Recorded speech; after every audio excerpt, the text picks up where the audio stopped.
Hey guys, எல்லாருக்கும் வணக்கம். இன்றைக்கி நான் உங்கள் எல்லாரையும் ஒரு ஸ்வீட் ரெசிபியோடு தான் பார்க்க வந்திருக்கேன். நம்ம அதை பார்க்குறக்கு முன்னாடி நீங்கள் இன்னும் நம்ம சேனலை சப்ஸ்கிரைப் பண்ணலன்னா ப்ளீஸ் சப்ஸ்கிரைப் பண்ணிவிடுங்க. அப்படியே பக்கத்தில் இருக்க பெல் ஐக்கானையும் கிளிக் பண்ணிவிடுங்க. வாங்க இது எப்படி செய்யலான்னு பார்க்கலாம். ஃபர்ஸ்ட் இதுக்கு ஒரு கப் அளவுக்கு வெள்ளை ரவை எடுத்துக்கலாம். இந்த ரவையை எண்ணெயோ இல்லை நெய்யோ எதுவுமே போடாமல் ட்ரை ரோஸ்ட் பண்ணி எடுத்துக்கலாம். இது வந்து பார்த்திங்கன்னா நான் இன்றைக்கி ஒரு டம்ளரில் அளந்து எடுத்திருக்கேன். நீங்கள் எதில் அளக்குறீங்களோ அதுலேயே வந்துட்டு 3 கப் அளவுக்கு பால் எடுத்துக்கோங்க.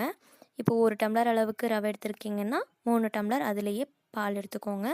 ஸோ இப்போ ரவை வந்து நல்லா சூடானா போதும், கலர் எதுவும் மாற தேவையில்ல, ரொம்ப ப்ரௌன் பண்ண தேவையில்ல. ஸோ கொஞ்சம் சூடானதும் அது கூட அப்படியே பால் ஆட் பண்ணிக்கலாம். இந்த பால் வந்து ரொம்ப சீக்கிரம் அந்த ரவையில் அப்சர்வ் ஆகிடும். நீங்கள் கை விடாமல் கிளறிட்டே இருக்கணும், இல்லைன்னா கட்டி சேர்ந்துடும். ஸோ நல்லா கிளறி விட்டுக்கோங்க, கட்டி எதுவும் சேர விடாமல்.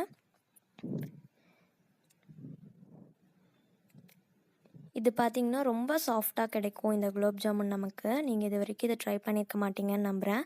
இதை பார்த்துட்டு நீங்கள் கண்டிப்பாக ட்ரை பண்ணி பாருங்கள். ரொம்ப ரொம்ப ஈஸி தான். பார்த்திங்கன்னா சீக்கிரமே அப்சர்வ் பண்ணிடுச்சு பால் எல்லாத்தையும். இன்னும் கொஞ்சம் நேரம் இதை அப்படியே கிளறலாம். நம்ம அந்த வடைச்சட்டியில் வந்து ஒட்டாமல் கிடைக்கணும். இப்போ பார்த்திங்கன்னா 1 டேபிள் ஸ்பூன் அளவுக்கு நெய் விட்டுக்கிறேன். நெய் இல்லைனா எண்ணெய் எது வேணாலும் ஊற்றிக்கலாம். போட்டுட்டு நல்லா கிளந்திங்கன்னா இந்த மாதிரி ஒட்டாமல் நமக்கு கிடைக்கும், நல்லா திரண்டு வரும். இந்த மாதிரி வந்ததுக்கப்புறம் இதை நம்ம நல்லா ஆற வச்சுக்கலாம். நம்ம சீக்கிரமாக ஆற வைக்கிறதுக்கு ஒரு டிப்ஸ் சொல்கிறேன். நீங்கள் வந்து ஆற வைக்கணுன்னா அந்த வடைச்சட்டியோடு அப்படியே எடுத்து வைக்காமல் உடனே வேறு பிளேட்லேயோ இதுலையாவது மாற்றினீங்கன்னா சீக்கிரமாக ஆறிடும். இந்த பேனோடு அப்படியே வச்சிங்கன்னா அதில் இருக்கிற சூடு அப்படியே இருந்துகிட்டே இருக்கும். ஸோ ஆறுறதுக்கு லேட் ஆகும்.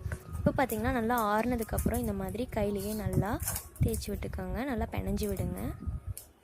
இந்த ரவையோட உருவம் எதுவும் இருக்கக்கூடாது, அந்த மாதிரி பார்த்து நல்லா இந்த இடத்துல கையில் நல்லா ப்ரெஸ் பண்ணி தேய்ச்சி விட்டுக்கோங்க அந்த ரவையை.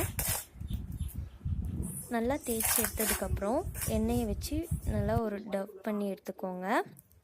இப்போ கையில் கொஞ்சம் எண்ணெய் இல்லைனா நெய் வச்சு லைட்டாக தொட்டுக்கிட்டிங்கன்னா போதும், உருண்டை பிடிச்சிக்கோங்க. இந்த உருண்டை வந்து நான் பெருசாகவே எடுத்துக்கிறேன். இப்போ எண்ணெயில் டீப் ஃப்ரை பண்ண போகிறோம் நம்ம உருண்டை பண்ணது எல்லாத்தையுமே. இது பார்த்திங்கன்னா நல்லா ஜீரா வந்து அப்சர்வ் பண்ணிக்கும். சைட் பை சைட் நான் ஜீராவும் ப்ரிப்பேர் பண்ணிட்டேன். உங்களுக்கு ஆல்ரெடி ஜீரா ப்ரிப்பேர் பண்ணுற வீடியோவில் நான் காட்டியிருக்கேன். ஸோ அதை சும்மா காட்ட வேணாம்னு சொல்லிட்டு நான் ப்ரிப்பேர் பண்ணிட்டேன்.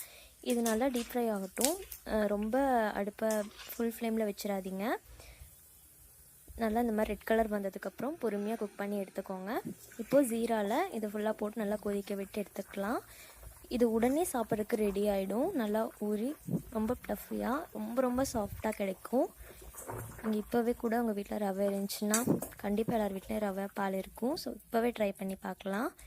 இது ஊற பார்த்திங்கன்னா ஜீரா நல்லா அப்சர்வ் பண்ணி ரொம்ப பெருசாகிடும். ஸோ ஜீரா நீங்கள் நார்மலாக வைக்கிற அளவை விட நிறையாவே ஜீரா வச்சுக்கோங்க.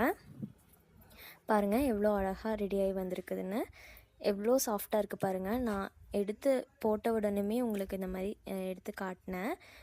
சூடாகவே இருக்குது, அப்போவே எவ்வளோ சாஃப்டாக இருக்குது பாருங்கள். நான் தான் கடையில் வாங்குகிற குலாப் ஜாமுன் மாதிரியே தான் டேஸ்ட், ரொம்ப நல்லா இருந்துச்சு. கண்டிப்பாக அதை நீங்கள் ட்ரை பண்ணி பாருங்கள். நான் தொடும்போதே அப்படியே உடையுது, எவ்வளோ அழகாக சாப்பிட்றதுக்கு ரொம்ப டேஸ்ட்டாக இருந்துச்சு. அவ்வளோ சாஃப்டாக இருந்துச்சு, டேஸ்ட்டும் ரொம்ப நல்லா இருந்தது. கண்டிப்பாக இது நீங்கள் எல்லாருமே ட்ரை பண்ணி பார்த்துட்டு எனக்கு எப்படி இருந்துச்சுன்னு கமெண்ட்டில் சொல்லுங்கள். அண்ட் நம்ம சேனலை சப்ஸ்கிரைப் பண்ண மறந்துடாதீங்க. Thank you guys.